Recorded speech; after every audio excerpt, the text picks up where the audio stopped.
I have loved, but none has loved me since my birth, my fruit of works is given to other hands. All that is left me is my evil thoughts, my sordid quarrel against God and man, envy of the riches that I cannot share, hate of a happiness that is not mine. I know my fate will ever be the same, it is my nature's work that cannot change.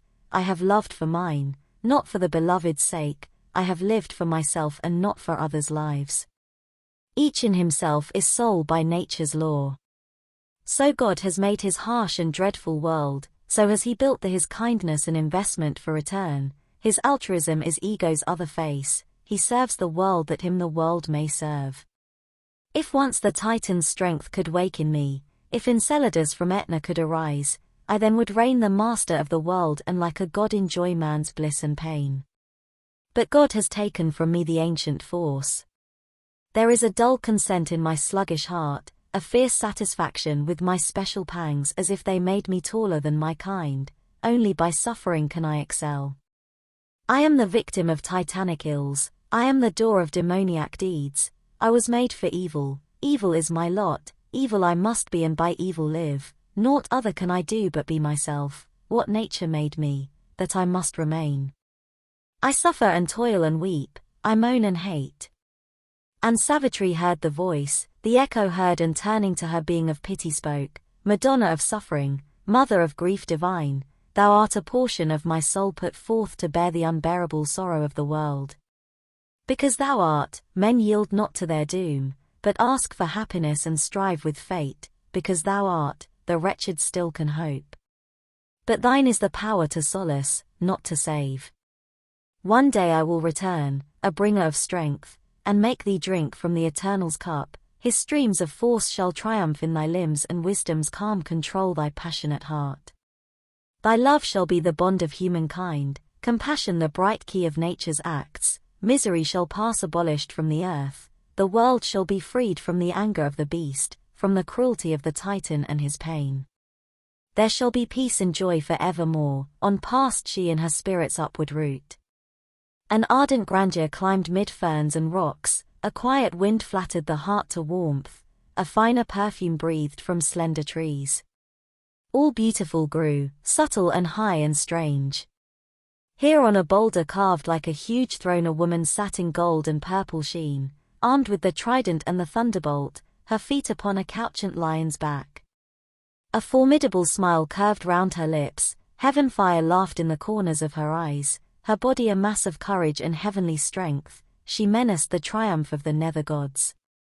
A halo of lightnings flamed around her head and sovereignty, a great cestus, zoned her robe and majesty and victory sat with her guarding in the wide cosmic battlefield against the flat equality of death and the all-leveling insurgent night the hierarchy of the ordered powers, the high changeless values, the peaked eminences, the privileged aristocracy of truth, and in the governing ideals sun the triumvirate of wisdom, love and bliss and the sole autocracy of the absolute light. August on her seat in the inner world of mind, the mother of might looked down on passing things, listened to the advancing tread of time, saw the irresistible wheeling of the suns and heard the thunder of the march of God. Amid the swaying forces in their strife sovereign was her word of luminous command, her speech like a war cry rang or a pilgrim chant. A charm restoring hope in failing hearts aspired the harmony of her puissant voice, O Savitri, I am thy secret soul. I have come down into the human world and the movement watched by an unsleeping eye in the dark contrariety of earth's fate and the battle of the bright and somber powers. I stand upon earth's paths of danger and grief and help the unfortunate and save the doomed. To the strong I bring the guerdon of their strength, to the weak I bring the armor of my force, to men who long I carry their coveted joy. I am fortune justifying the great and wise by the sanction of the plaudits of the crowd, then trampling them with the armed heel of fate. My ear is lean to the cry of the oppressed, I topple down the thrones of tyrant kings, a cry comes from proscribed and hunted lives appealing to me against a pitiless world, a voice of the forsaken and desolate and the lone prisoner in his dungeon cell. Men hail in my coming the Almighty's force or praise with thankful tears his saviour grace. I smite the Titan who bestrides the world and slay the ogre in his blood-stained den. I am Durga, goddess of the proud and strong, and Lakshmi, queen of the fair and fortunate, I wear the face of Kali when I kill, I trample the corpses of the demon hordes. I am charged by God to do his mighty work, uncaring I serve his will who sent me forth, reckless of peril and earthly consequence. I reason not of virtue and of sin but do the deed he has put into my heart. I fear not for the angry crush the opposition of the gods, tread down a million goblin obstacles. I guide man to the path of the divine and guard him from the red wolf and the snake. I set in his mortal hand my heavenly sword and put on him the breastplate of the gods. I break the ignorant pride of human mind and lead the thought to the wideness of the truth. I rend man's narrow and successful life and force his sorrowful eyes to gaze at the sun that he may die to earth and live in his soul. I know the goal, I know the secret route, I have studied the map of the invisible worlds, I am the battle's head, the journey's star. But the great obstinate world resists my word, and the crookedness and evil in man's heart is stronger than reason, profounder than the pit, and the malignancy of hostile powers puts craftily back the clock of destiny and mightier seems than the eternal will. The cosmic evil is too deep to unroot, the cosmic suffering is too vast to heal. A few I guide who pass me towards the light, a few I save, the mass falls back unsaved. A few I help, the many strive and fail.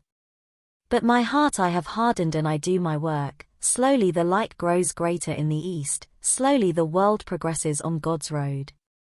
His seal is on my task, it cannot fail, I shall hear the silver swing of heaven's gates when God comes out to meet the soul of the world. She spoke and from the lower human world an answer, a warped echo met her speech, and make the universe his instrument. The ego of this great world of desire claimed earth and the wide heavens for the use of man, head of the life it shapes on earth, its representative and conscious soul, and symbol of evolving light and force and vessel of the Godhead that must be. A thinking animal, nature's struggling lord, has made of her his nurse and tool and slave and pays to her as wage and emolument inescapably by a deep law in things his heart's grief and his body's death and pain. His pains are her means to grow, to see and feel, his death assists her immortality. A tool and slave of his own slave and tool, he praises his free will and his master mind and is pushed by her upon her chosen paths. Possessor he is possessed and, ruler, ruled, her conscious automaton, her desires dupe. His soul is her guest, a sovereign mute, inert, his body her robot, his life a way to live, his conscious mind her strong revolted serf. The voice rose up and smote some inner Sunday, I am the heir of the forces of the earth, slowly I make good my right to my estate, a growing Godhead in her divinized mud, I climb, a claimant to the throne of heaven. The last born of the earth I stand the first, her slow millenniums waited for my birth. Although I live in time besieged by death, precarious owner of my body and soul housed on a little speck amid the stars, for me and my use the universe was made.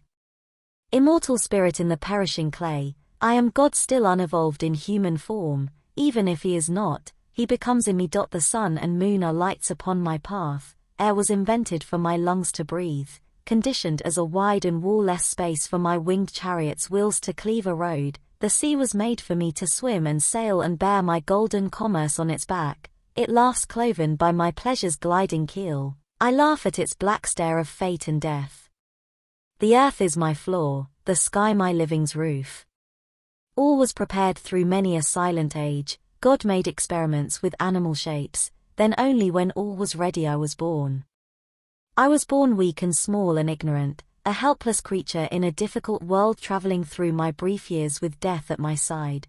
I have grown greater than nature, wiser than God. I have made real what she never dreamed, I have seized her powers and harnessed for my work, I have shaped her metals and new metals made. I will make glass and raiment out of milk, make iron velvet, water unbreakable stone, like God in his astuce of artist skill, mold from one primal plasm protean forms. In single nature multitudinous lives, all that imagination can conceive in mind intangible, remold anew in matters plastic solid and concrete. No magic can surpass my magic skill. There is no miracle I shall not achieve.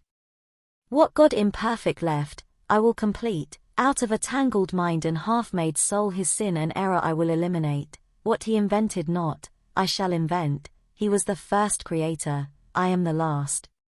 I have found the atoms from which he built the worlds. The first tremendous cosmic energy mission shall leap to slay my enemy kin, expunge a nation or abolish a race, death's silence leave where there was laughter and joy. Or the fissured invisible shall spend God's force to extend my comforts and expand my wealth, to speed my car which now the lightnings drive and turn the engines of my miracles. I will take his means of sorcery from his hands and do with them greater wonders than his best. Yet through it all I have kept my balanced thought, I have studied my being, I have examined the world, I have grown a master of the arts of life. I have tamed the wild beast, trained to be my friend, he guards my house, looks up waiting my will. I have taught my kind to serve and to obey. I have used the mystery of the cosmic waves to see far distance and to hear far words, I have conquered space and knitted close all earth. Soon I shall know the secrets of the mind, I play with knowledge and with ignorance and sin and virtue my inventions or I can transcend or sovereignly use. I shall know mystic truths, seize occult powers. I shall slay my enemies with a look or thought, I shall sense the unspoken feelings of all hearts and see and hear the hidden thoughts of men. When earth is mastered, I shall conquer heaven, the gods shall be my aids or menial folk, no wish I harbor unfulfilled shall die, omnipotence and omniscience shall be mine, and Savitri heard the voice, the warped echo heard and turning to her being of power she spoke, Madonna of might, mother of works and force, thou art a portion of my soul put forth to help mankind and help the travail of time.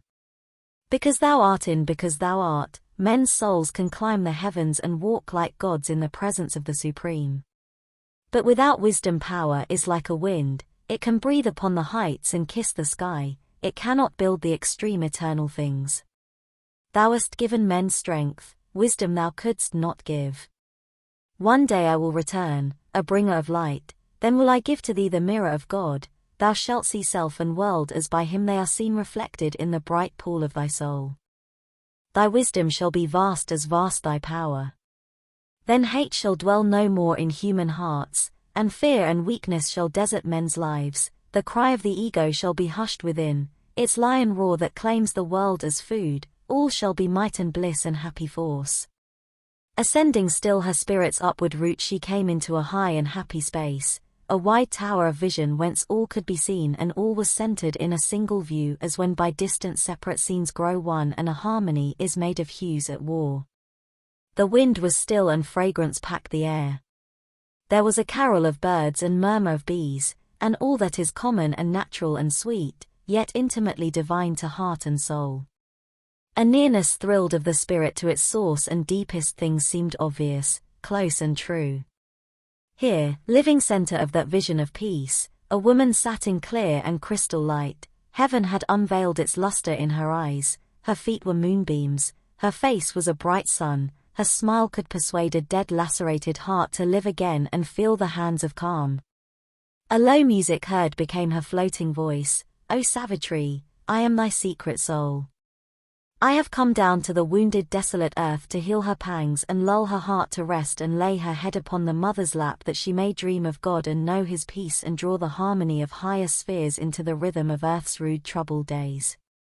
I show to her the figures of bright gods and bring strength and solace to her struggling life, high things that now are only words and forms I reveal to her in the body of their power. I am peace that steals into man's war-worn breast, amid the reign of hell his acts create a hostel where heaven's messengers can lodge, I am charity with the kindly hands that bless, I am silence mid the noisy tramp of life, I am knowledge pouring on her cosmic map. In the anomalies of the human heart where good and evil are close bedfellows and light is by darkness dogged at every step, where his largest knowledge is in ignorance, I am the power that labors towards the best and works for God and looks up towards the heights. I make even sin and error stepping stones and all experience a long march towards light. Out of the inconscient I build consciousness, and lead through death to reach immortal life. Many are God's forms by which he grows in man, they stamp his thoughts and deeds with divinity, uplift the stature of the human clay or slowly transmute it into heaven's gold. He is the good for which men fight and die, he is the war of right with Titan wrong, or a sentinel in the dangerous echoing night. He is the crown of the martyr burned in flame and the glad resignation of the saint and courage indifferent to the wounds of time and the hero's might wrestling with death and fate. He is wisdom incarnate on a glorious throne and the calm autocracy of the sage's rule. He is the high and solitary thought aloof above the ignorant multitude, he is the prophet's voice, the sight of the seer. He is beauty, nectar of the passionate soul, he is the truth by which the spirit lives. He is the riches of the spiritual vast poured out in healing streams on indigent life, he is eternity Lord from hour to hour, he is infinity in a little space, he is immortality in the arms of death. These powers I am and at my call they come. Thus slowly I lift man's soul nearer the light. But human mind clings to its ignorance and to its littleness the human heart and to its right to grieve the earthly life. Only when eternity takes time by the hand, only when infinity weds the finite's thought, can man be free from himself and live with God. I bring meanwhile the gods upon the earth, I bring back hope to the despairing heart, I give peace to the humble and the great, and shed my grace on the foolish and the wise. I shall save earth, if earth consents to be saved. Then love shall at last unwounded tread earth's soil, man's mind shall admit the sovereignty of truth and body bear the immense descent of God. She spoke and from the ignorant nether plane carried its proud complaint of godlike power hedged by the limits of a mortal's thoughts, bound in the chains of earthly ignorance. Imprisoned in his body and his brain the mortal cannot see God's mighty whole, or share in his vast and deep identity who stands unguessed within our ignorant hearts and knows all things because he is one with all. Man only sees the cosmic surfaces. Then wondering what may lie hid from the sense a little way he delves to depths below, but soon he stops, he cannot reach life's core or commune with the throbbing heart of things. He sees the naked body of the truth though often baffled by her endless garbs, but cannot look upon her soul within. Then, furious for a knowledge absolute, he tears all details out and stabs and digs, only the shape's contents he holds for use, the spirit escapes or dies beneath his knife. He sees as a blank stretch, a giant waste the crowding riches of infinity. The finite he has made his central field, its plan dissects, masters its processes, that which moves all is hidden from his gaze, his poring eyes miss the unseen behind. He has the blind man's subtle unerring touch or the slow traveler's sight of distant scenes, the soul's revealing contacts are not his. Yet is he visited by intuitive light and inspiration comes from the unknown, but only reason and sense he feels as sure, they only are his trusted witnesses. Thus is he balked, his splendid effort vain, his knowledge scans bright pebbles on the shore of the huge ocean yet grandiose were the accents of that cry, a cosmic pathos trembled in its tone. I am the mind of God's great ignorant world ascending to knowledge by the steps he made, I am the all-discovering thought of man. I am a god fettered by matter and sense, an animal prisoned in a fence of thorns, a beast of labor asking for his food, a smith tied to his anvil and his forge. Yet have I loosened the cord, enlarged my room. I have mapped the heavens and analyzed the stars, described their orbits through the grooves of space, measured the miles that separate the suns, computed their longevity in time. I have delved into earth's bowels and torn out the riches guarded by her dull brown soil. I have classed the changes of her stony crust and of her biography discovered the dates, rescued the pages of all nature's plan. The tree of evolution I have sketched, each branch and twig and leaf in its own place, in the embryo tracked the history of forms, and the genealogy framed of all that lives. I have detected plasm and cell and gene, the protozoa traced, man's ancestors, the humble originals from whom he rose. I know how he was born and how he dies, only what end he serves I know not yet, or if there is aim at all or any end or push of rich creative purposeful joy in the wide works of the terrestrial power. I have caught her intricate processes, none is left, her huge machinery is in my hands, I have seized the cosmic energies for my use. I have poured on her infinitesimal elements and her invisible atoms have unmasked, all matter is a book I have perused, only some pages now are left to read. I have seen the ways of life, the paths of mind, I have studied the methods of the ant and ape and the behavior learned of man and worm. If God is at work, his secrets I have found. But still the cause of things is left in doubt, their truth flees from pursuit into a void, when all has been explained nothing is known. What chose the process, whence the power sprang I know not and perhaps shall never know. A mystery is this mighty nature's birth, a mystery is the elusive stream of mind, a mystery the protean freak of life. What I have learned, chance leaps to contradict, what I have built is seized and torn by fate. I can foresee the acts of matter's force, but not the march of the destiny of man, he is driven upon paths he did not choose, he falls trampled underneath the rolling wheels. My great philosophies are a reasoned guess, the mystic heavens that claim the human soul are a charlatanism of the imagining brain, all is a speculation or a dream. In the end the world itself becomes a doubt, the infinitesimal's jest mocks mass and shape, a laugh peals from the infinite's finite mask. Perhaps the world is an error of our sight, a trick repeated in each flash of sense, an unreal mind hallucinates the soul with a stress vision of false reality, or a dance of Maya veils the void unborn.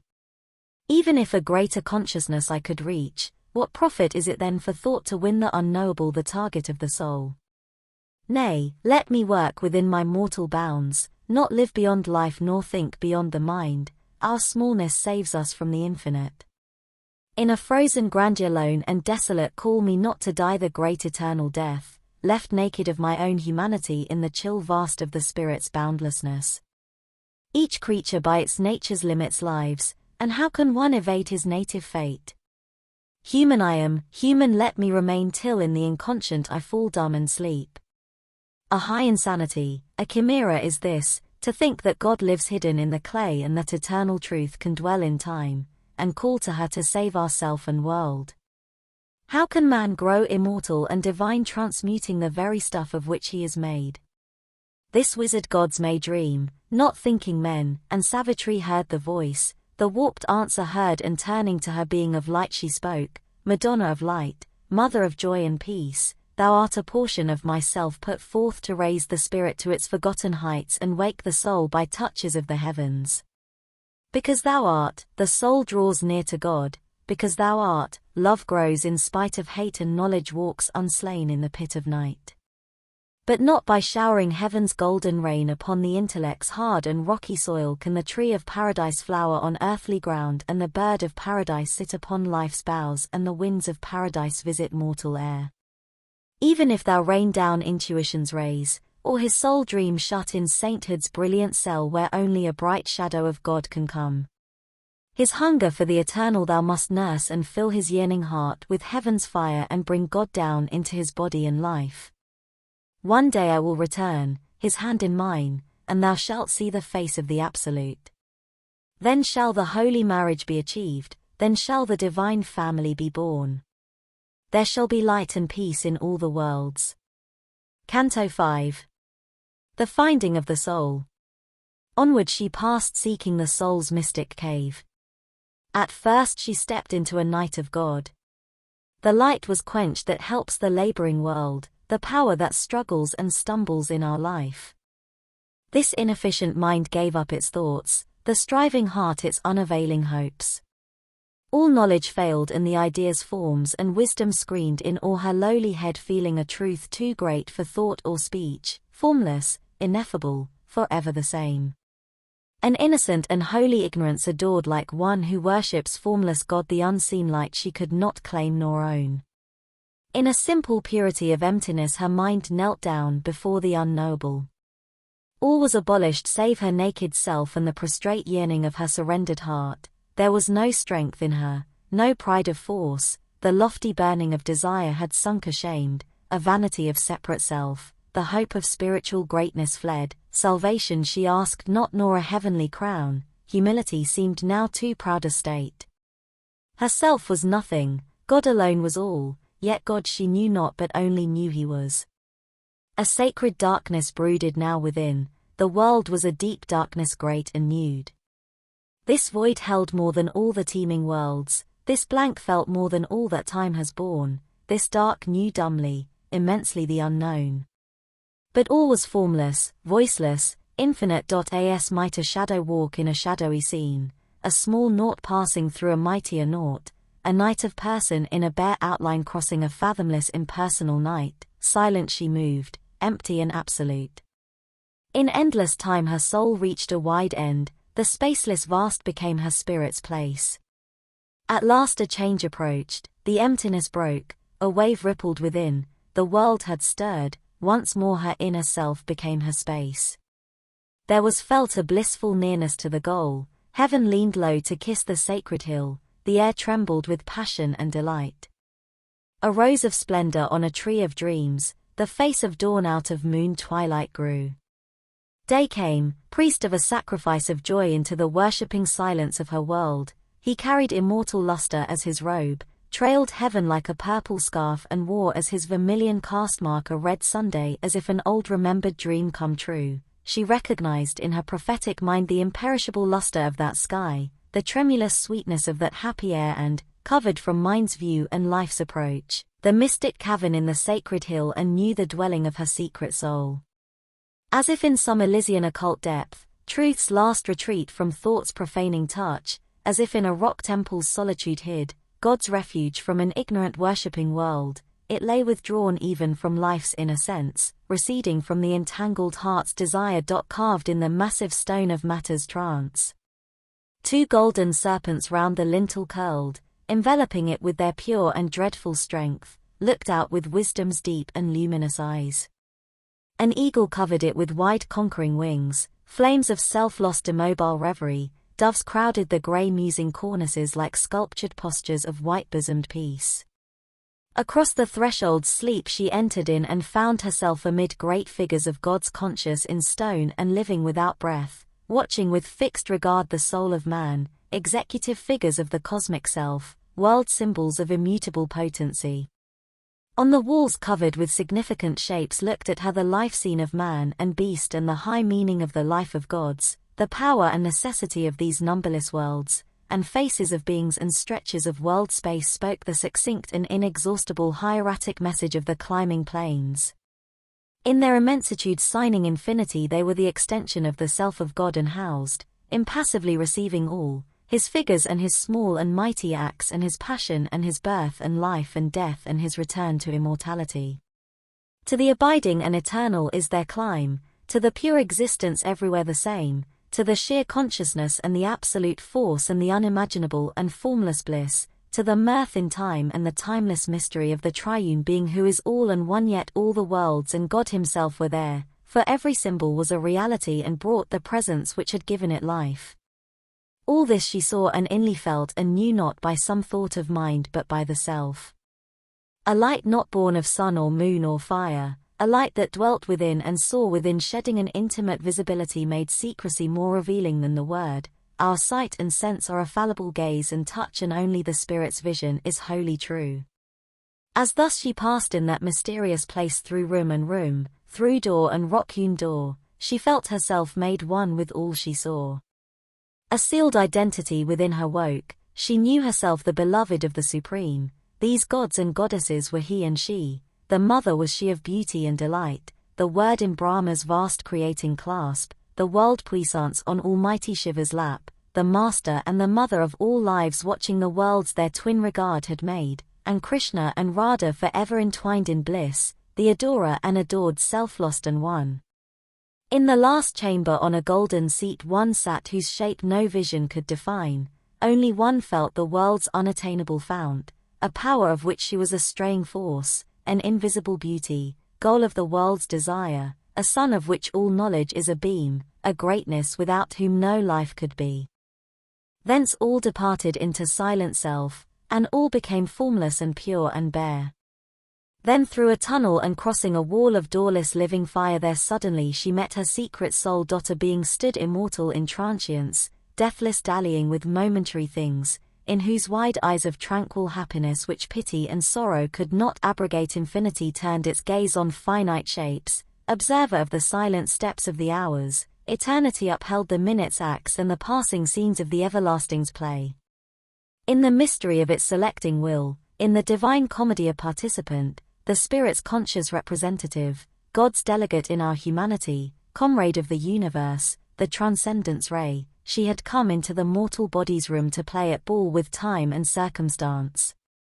A joy in the world her master movement here, the passion of the game lighted her eyes, a smile on her lips welcomed earth's bliss and grief, a laugh was her return to pleasure and pain. All things she saw as a masquerade of truth disguised in the costumes of ignorance, crossing the years to immortality, all she could front with the strong spirit's peace. But since she knows the toil of mind and life as a mother feels and shares her children's lives, she puts forth a small portion of herself, a being no bigger than the thumb of man, into a hidden region of the heart to face the pang and to forget the bliss, to share the suffering and endure earth's wounds and labor mid the labor of the stars.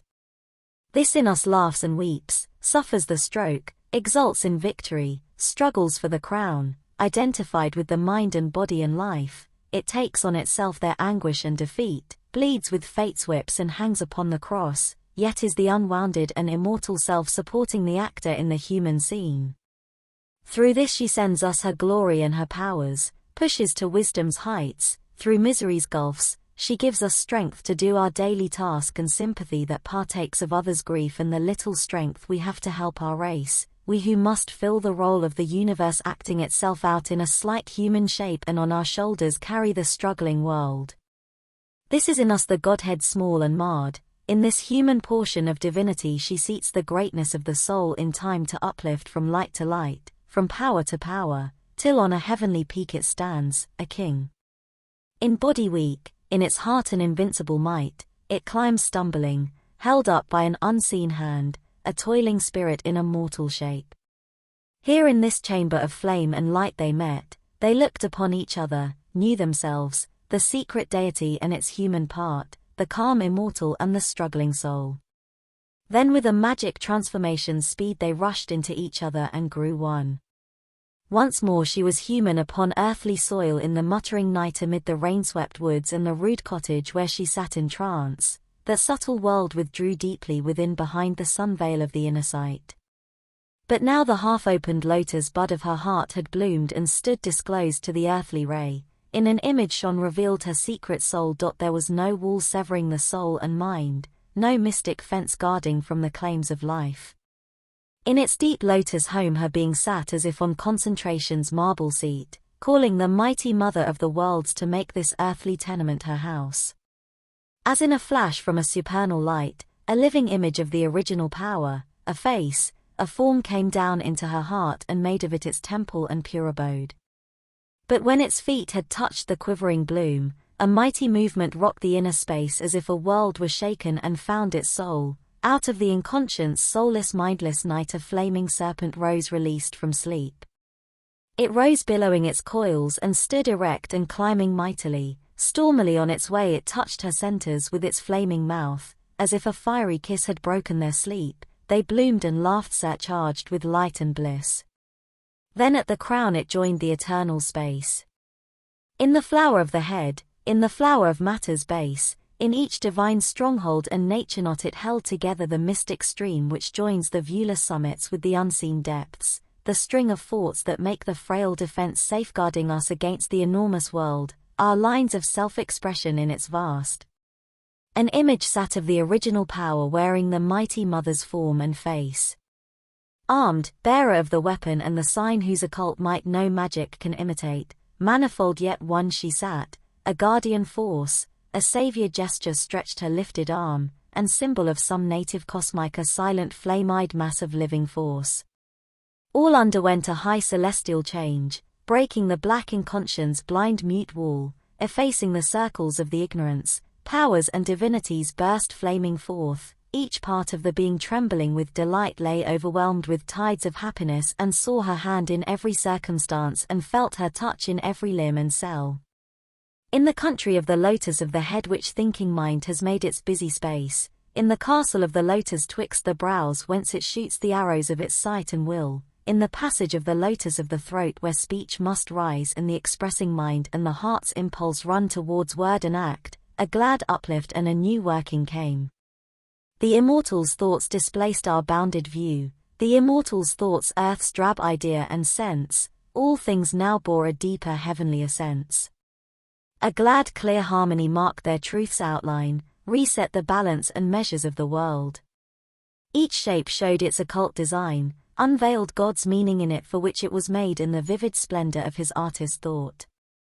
A channel of the mighty mother's choice, the immortals will take into its calm control our blind or erring government of life, a loose republic once of wants and needs, then bowed to the uncertain sovereign mind, life now obeyed to a diviner rule and every act became an act of God. In the kingdom of the lotus of the heart love chanting its pure hymeneal hymn made life and body mirrors of sacred joy and all the emotions gave themselves to God. In the navel lotus broad imperial range its proud ambitions and its master lusts were tamed into instruments of a great calm sway to do a work of God on earthly soil. In the narrow nether center's petty parts its childish game of daily dwarf desires was changed into a sweet and boisterous play, a romp of little gods with life in time.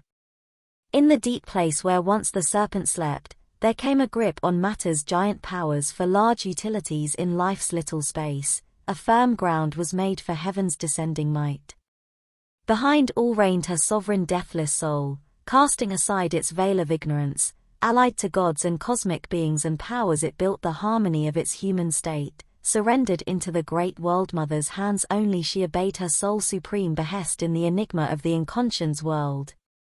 A secret soul behind supporting all is master and witness of our ignorant life, admits the person's look and nature's role. But once the hidden doors are flung apart then the veiled king steps out in nature's front, a light comes down into the ignorance, its heavy painful knot loosens its grasp, the mind becomes a mastered instrument and life a hue and figure of the soul. All happily grows towards knowledge and towards bliss. A divine puissance then takes nature's place and pushes the movements of our body and mind, possessor of our passionate hopes and dreams, the beloved despot of our thoughts and our words become the natural speech of truth, each thought is a ripple on a sea of light. Then sin and virtue leave the cosmic lists, they struggle no more in our delivered hearts, our acts chime with God's simple natural good or serve the rule of a supernal right. All moods unlovely, evil and untrue forsake their stations in fierce disarray and hide their shame in the subconscious dusk.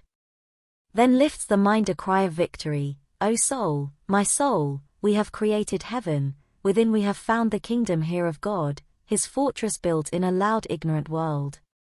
Our life is entrenched between two rivers of light, we have turned space into a gulf of peace and made the body a capital of bliss. What more, if more must still be done, in the slow process of the evolving spirit, in the brief start between a death and birth of first perfection's stage is reached at last, out of the wood and stone of our nature's stuff a temple is shaped where the high gods could live. Even if the struggling world is left outside one man's perfection still can save the world. There is one a new proximity to the skies, a first betrothal of the earth to heaven, a deep concordat between truth and life, a camp of God is pitched in human time. Canto 6. Nirvana and the discovery of the all-negating absolute. A calm slow sun looked down from tranquil heavens. A routed sullen rearguard of retreat, the last rains had fled murmuring across the woods or failed, a sibilant whisper mid the leaves, and the great blue enchantment of the sky recovered the deep rapture of its smile. Its mellow splendor unstressed by storm-licked heats found room for a luxury of warm mild days, the night's gold treasure of autumnal moons came floating shipped through ripples of fairy air.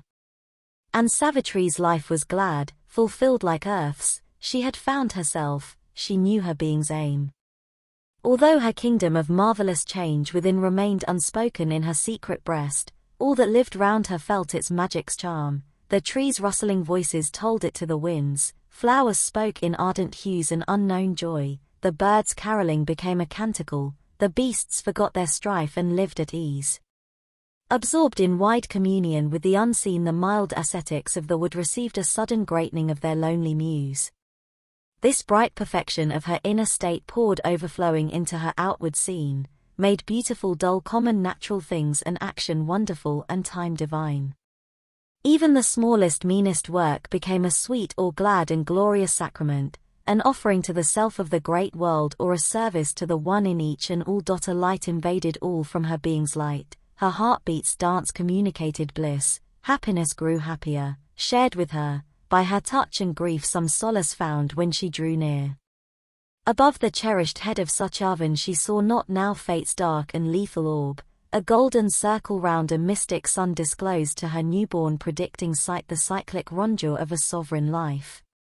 In her visions and deep-etched veridical dreams, in brief shiftings of the future's heavy screen, he lay not by a dolorous decree a victim in the dismal ante of death or borne to blissful regions far from her, forgetting the sweetness of earth's warm delight, forgetting the passionate oneness of love's clasp, absolved in the self-wrapped immortal's bliss.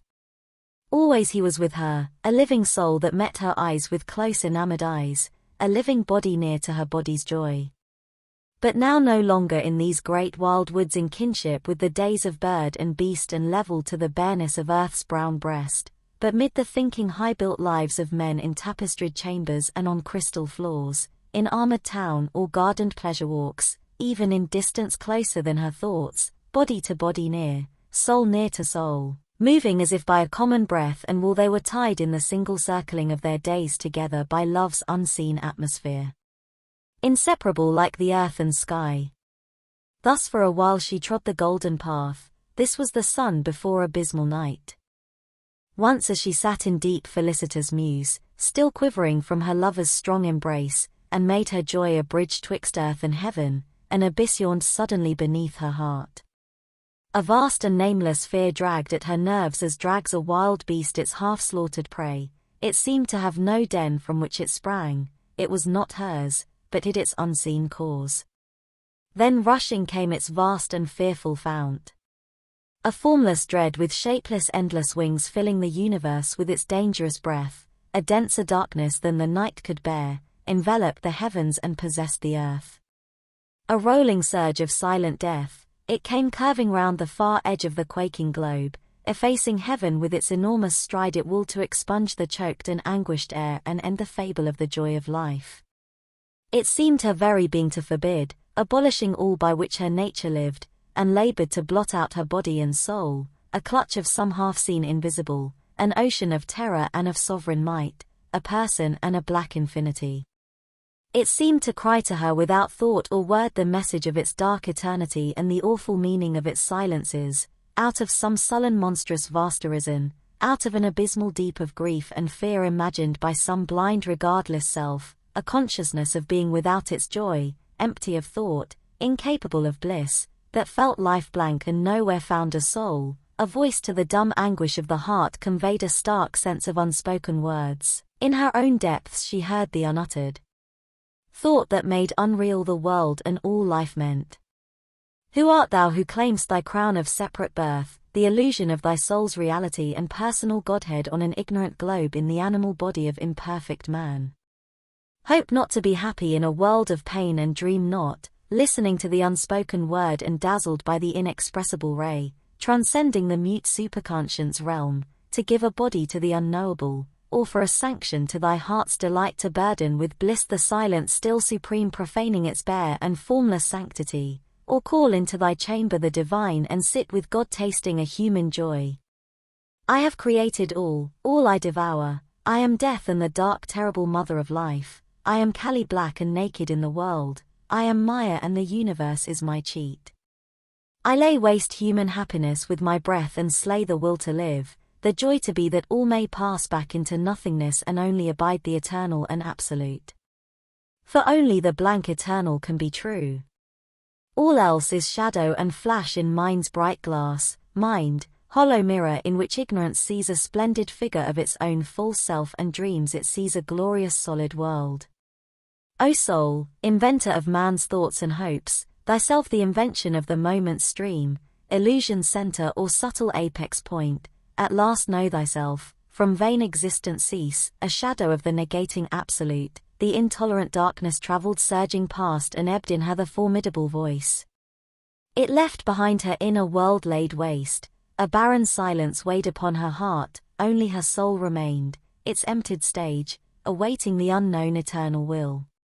Then from the heights a greater voice came down, the word that touches the heart and finds the soul, the voice of light after the voice of night, the cry of the abyss drew heaven's reply, a might of storm chased by the might of the sun. O soul, bear not thy kingdom to the foe, consent to hide thy royalty of bliss lest time and fate find out its avenues and beat with thunderous knock upon thy gates. Hide whilst thou canst thy treasure of separate self behind the luminous rampart of thy depths till of a vaster empire it grows part. But not for self alone the self is one, content abide not with one conquered realm, adventure all to make the whole world thine, to break into greater kingdoms turn thy force. Fear not to be nothing that thou mayst be all, assent to the emptiness of the supreme that all in thee may reach its absolute. Accept to be small and human on the earth, interrupting thy newborn divinity, that man may find his utter self in God. If for thy own sake only thou wast come, an immortal spirit into the mortal's world, to found thy luminous kingdom in God's dark, in the inconscience realm one shining star, one door in the ignorance opened upon light, why hadst thou any need to come at all? Thou wast come down into a struggling world to aid a blind and suffering mortal race, to open to light the eyes that could not see, to bring down bliss into the heart of grief, the vast universal suffering feel as thine. Thou must bear the sorrow that thou claimst to heal, the day bringer must walk in darkest night. He who would save the world must share its pain. If he knows not grief, how shall he find grief's cure? If far he walks above mortality's head, how shall the mortal reach that too high path? If one of theirs they see scale heaven's peaks, men then can hope to learn that Titan climb. God must be born on earth and be as man that man being human may grow even as God. He who would save the world must be one with the world, all suffering things contain in his heart space and bear the grief and joy of all that lives. His soul must be wider than the universe and feel eternity as its very stuff, rejecting the moment's personality know itself older than the birth of time, creation an incident in its consciousness, Arcturus and Belphegor grains of fire circling in a corner of its boundless self, the world's destruction a small transient storm in the calm infinity it has become. If thou wouldst a little loosen the vast chain, draw back from the world that the idea has made, thy mind's selection from the infinite, thy senses gloss on the infinitesimal stance, then shalt thou know how the great bondage came. Banish all thought from thee and be God's void. Then shalt thou uncover the unknowable and the superconscient conscious grow on thy tops, infinity's vision through thy gaze shall pierce, thou shalt look into the eyes of the unknown, find the hid truth in and the miraculous world he has become and the diviner miracle still to be when nature who is now unconscious God translucent grows to the eternal's light, her seeing his sight. Her walk his steps of power and life is filled with a spiritual joy and matter is the spirit's willing bride. Consent to be nothing and none, dissolve time's work, cast off thy mind, step back from form and name. Annul thyself that only God may be. Thus spoke the mighty and uplifting voice, and Savitri heard, she bowed her head and mused plunging her deep regard into herself in her soul's privacy in the silent night. Aloof and standing back detached and calm, a witness of the drama of herself, a student of her own interior scene, she watched the passion and the toil of life and heard in the crowded thoroughfares of mind the unceasing tread and passage of her thoughts. All she allowed to rise that chose to stir, calling, compelling naught, forbidding naught, she left all to the process formed in time and the free initiative of nature's will. Thus following the complex human play she heard the prompter's voice behind the scenes, perceived the original libretto's set and the organ theme of the composer force. All she beheld that surges from man's depths, the animal instincts prowling mid-life's trees, the impulses that whisper to the heart and passion's thunder chase sweeping the nerves, she saw the powers that stare from the abyss and the wordless light that liberates the soul. But most her gaze pursued the birth of thought. Affranchised from the look of surface mind she paused not to survey the official case, the issue of forms from the office of the brain, its factory of thought sounds and soundless words and voices stored within unheard by men, its mint and treasury of shining coin. These were but counters in mind's symbol game, a gramophone's discs, a reproductions film, a list of signs, a cipher and a code. In our unseen subtle body thought is born, or there it enters from the cosmic field. Oft from her soul stepped out a naked thought, luminous with myriad lips and wonderful eyes, or from her heart emerged some burning face and looked for life and love and passionate truth, aspired to heaven or embraced the world, or led the fancy like a fleeting moon across the dull sky of man's common days, amidst the doubtful certitudes of earth's law, to the celestial beauty of faith gave form, as if at flower prints in a dingy room laughed in a golden vase one living rose. A thaumaturgist sat in her heart's deep, compelled the forward stride, the upward look, till wonder leaped into the illumined breast and life grew marvelous with transfiguring hope. A seeing will pondered between the brows, thoughts, glistening angels, stood behind the brain in flashing armor, folding hands of prayer, and poured heaven's rays into the earthly form.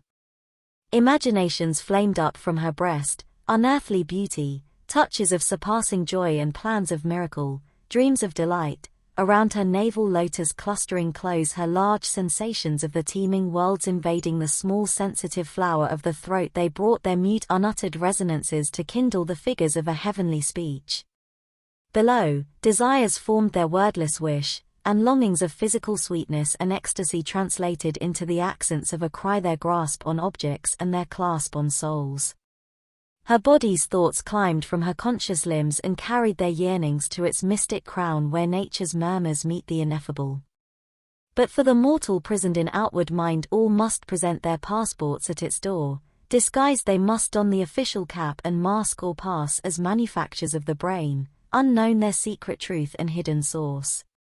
Only to the inner mind they speak direct, put on a body and assume a voice, their passage seen, their message heard and known, their birthplace and their natal mark revealed, and stand confessed to an immortal sight, our nature's messengers to the witness soul. Impenetrable, withheld from mortal sense, the inner chambers of the spirit's house disclosed to her their happenings and their guests. Eyes looked through crevices in the invisible wall, and through the secrecy of unseen doors there came into mind's little frontal room thoughts that enlarged our limited human range, lifted the ideal's half-quenched or sinking torch, or peered through the finite at the infinite. A sight opened upon the invisible and sensed the shapes that mortal eyes see not, the sounds that mortal listening cannot hear, the blissful sweetness of the intangible's touch, the objects that to us are empty air, and the common pabulum of sense and thought. The beings of the subtle realms appeared, and scenes concealed behind our earthly scene. She saw the life of remote continents, and distance deafened not to voices far. She felt the movements crossing unknown minds, the past's events occurred before her eyes. The great world's thoughts were part of her own thought, the feelings dumb forever and unshared, the ideas that never found an utterance.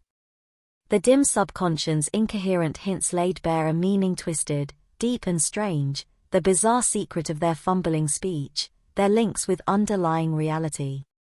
The unseen grew visible and audible, thoughts leaped down from a superconscient field like eagles swooping from a viewless peak, thoughts gleamed up from the screened subliminal depths like golden fishes from a hidden sea. This world is a vast unbroken totality, a deep solidarity joins its contrary powers, God's summits look back on the mute abyss. So man evolving to divinest heights colloques still with the animal and the jinn, the human godhead with stargazer eyes lives still in one house with the primal beast. The high meets the low, all is a single plan.